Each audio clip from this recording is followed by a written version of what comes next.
Hello, I'm David Hughes. Welcome to Your Perfect Body, the podcast of the Esoteric Teaching community. Today's selection is an essay entitled Divine Love.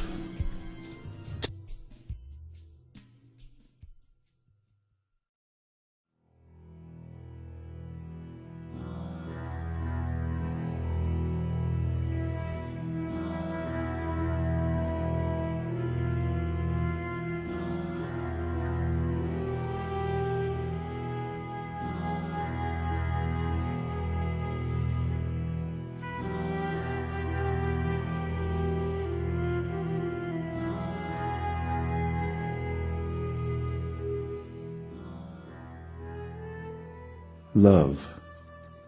We all need it, and we need to both give and receive it. But in this material world, do we ever get enough love to be satisfied? Or even if we do get to give and receive love, is it ever perfect? And is love in this material world ever eternal? We all know the answers to these questions. No, no, and no. We cannot get the satisfaction we seek from love in this material world because as spiritual beings, we need a much larger quantity of love and affection than are available here.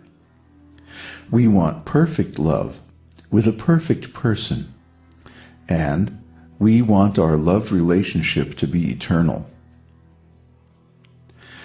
But we can experience satisfaction in love if we pursue divine love, or bhakti rasa, through the path of the esoteric teaching.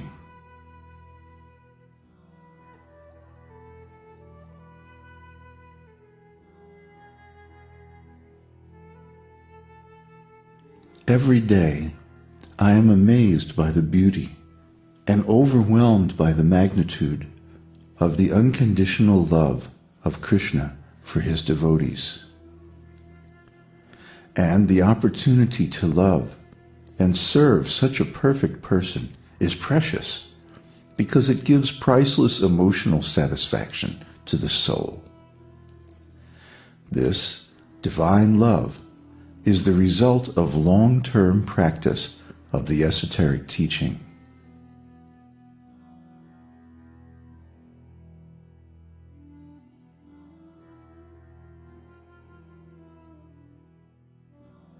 During the past few days and weeks, we have been going over the beginning shlokas of the second chapter of Bhagavad-gītā with a fine-toothed comb. We have discussed one point in particular until I'm sure you're tired of hearing about it: the eternal individuality of the soul. But we have to master the basics of the esoteric teaching before we can understand the advanced topics. So far, we've been concentrating on the theory of the esoteric teaching, and maybe it's been a little bit dry. Well, today we're going to discuss the application. The application of the esoteric teaching's philosophy of the eternal individuality of the soul is in the experience of divine service and spiritual love. We cannot love unless we are an individual and a person, nor can we love someone unless they are an individual and a person. By definition, love is a reciprocal exchange of service and affection between two individual persons. A loving relationship can only exist between conscious, individual persons. It cannot exist between two objects or between a person and an object because love must involve mutual reciprocation to be satisfying.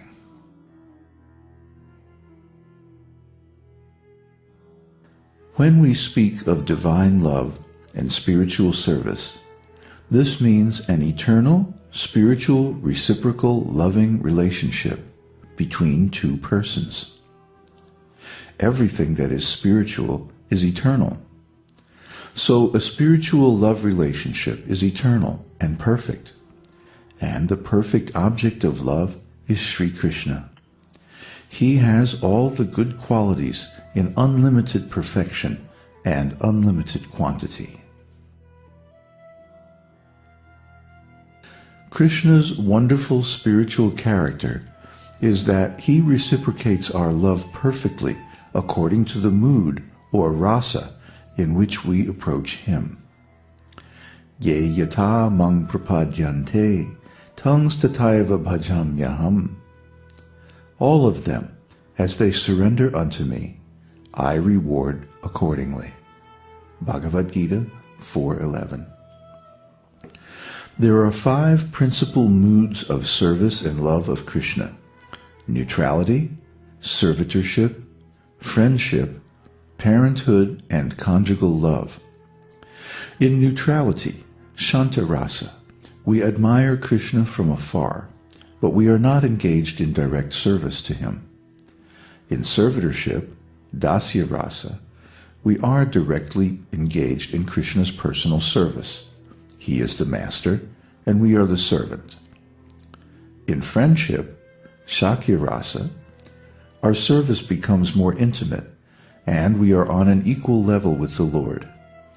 In parenthood, Vatsalya Rasa, the devotee actually becomes the Lord's parent or superior and cares for him as a child. And finally, conjugal love, Madhurya Rasa, is the highest form of direct, intimate service to the Lord, where the devotee actually becomes the lover of the Lord, and he reciprocates.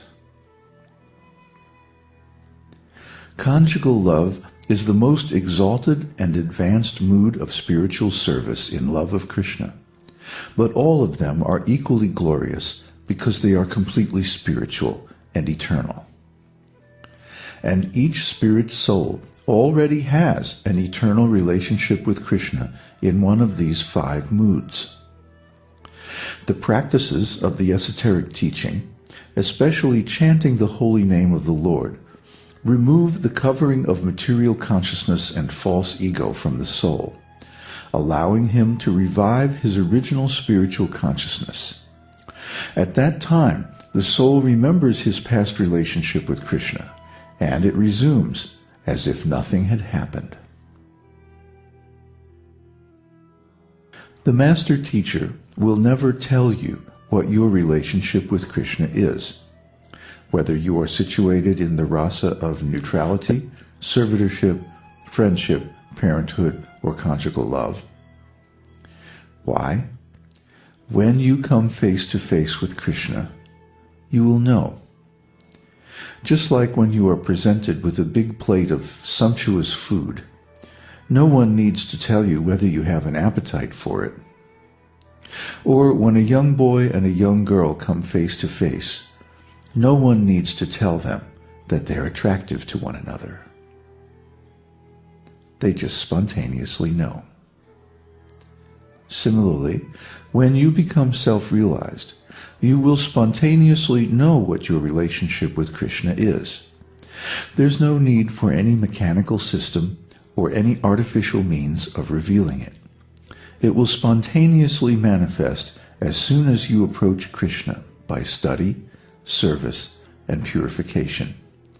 This is self-realization, and it is the miracle of the esoteric teaching.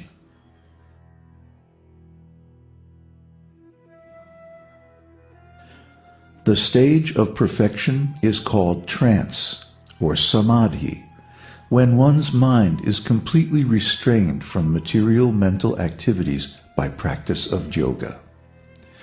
This is characterized by one's ability to see the self by the pure mind, and to relish and rejoice in the self.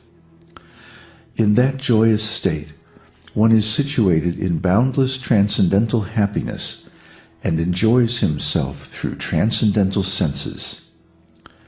Established thus, one never departs from the truth, and upon gaining this, he thinks there is no greater gain.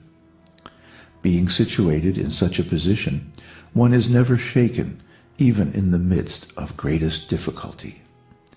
This, indeed, is actual freedom from all miseries arising from material contact. Bhagavad-gītā 6:20-23. The